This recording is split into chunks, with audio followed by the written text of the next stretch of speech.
কিন্তু যে চোর, মোবাইল চোর, মোটরসাইকেল চোর রে বলতাম দিয়া খিতা করতাম, কারণ এত চুরি করতে যাইছে, এ চুরি করে। আর যখন আমি দেখি আমার মতো যারা নেতৃবৃন্দ, নেতারা যখন রাজনীতির নামে চুরি করে, এরারে কুস্তা হইতাম পারি না, তখন তো এই চুরকে মাফ করে দেওয়া লাগে। এরপরে দেখি ব্যবসায়ী পিকে হালদার, একজনের নাম, এ প্রায় 10,000 কোটি টাকা মেরে দিচ্ছে বাংলাদেশের। মাইরা গিয়া আমেরিকা, কানাডা বইয়া টিভির মধ্যে হয় আমারে ডাকলে আমি আইতাম পারবো বাংলাদেশ, আমি ডাকই দিতে 10,000 কোটি মাইরা দিছে। 10,000 কোটি দিয়া দিকে কতলা মোটরসাইকেল মিলবে, হিসাব করে আমি করবাই না।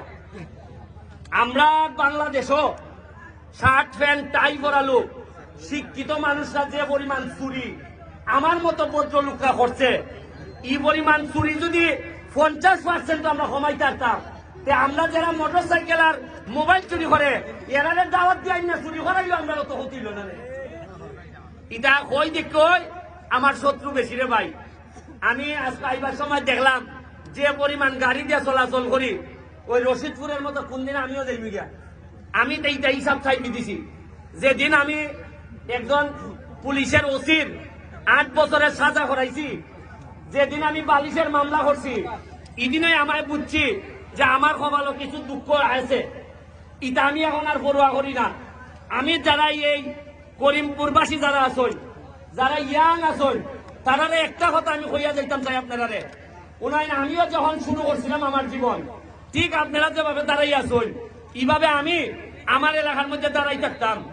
এখান থেকে পড়াশোনা করতে করতে আজকে আমি ব্যারিস্টার হয়েছি। আমি একটা গাড়ি 50 লাখ টাকার একটা গাড়ি চালাই। এটা সব হইলে আমার পড়াশোনা ব্যারিস্টারি করিয়া লন্ডনে গিয়া আমি ট্রলি খেলছি। লন্ডনে গিয়া তাই জানেন মাইল্যান্ডটা হইতাই, এই মাইল্যান্ডের মধ্যে কতদিন আমি পড়াশোনার ফাঁকি দিয়া কিছু না খাইও থাকছি।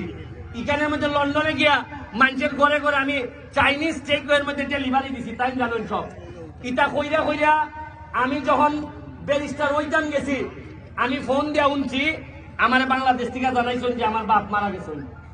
আমি এত দুর্ভাগা যে আমার বাপের লাশ ফোন আমি দাফন করতে পারছি না। আমি এমন তো এখন তো মেসেঞ্জার আছে, মেসেঞ্জারে বিদেশ থেকে লাশ দেখন যায়।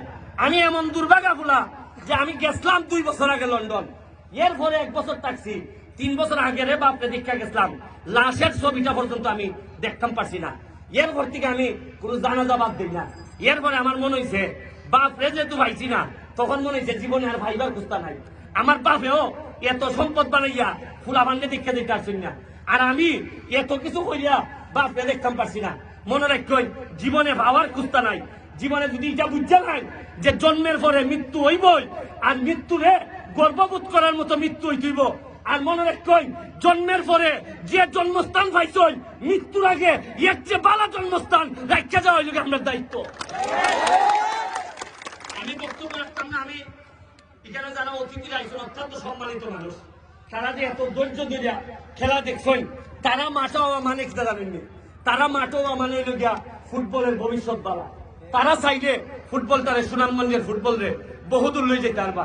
আমি অত্যন্ত কৃতজ্ঞতা সরে আমি রুবেল ভাই, সৈয়দ আব্দুল মুকিত রুবেল ভাই আজকে যে উদাহরণ তৈরি করছে, এতগুলা মানুষরা আইনা সম্মানের সাথে বসাইয়া একটা খেলাধুলার আয়োজন করিয়া অনেক টাকা সে ব্যয় করছে।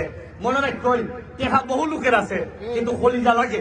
কলিজা আজকে দেখাই দিচ্ছে রুবেল ভাই।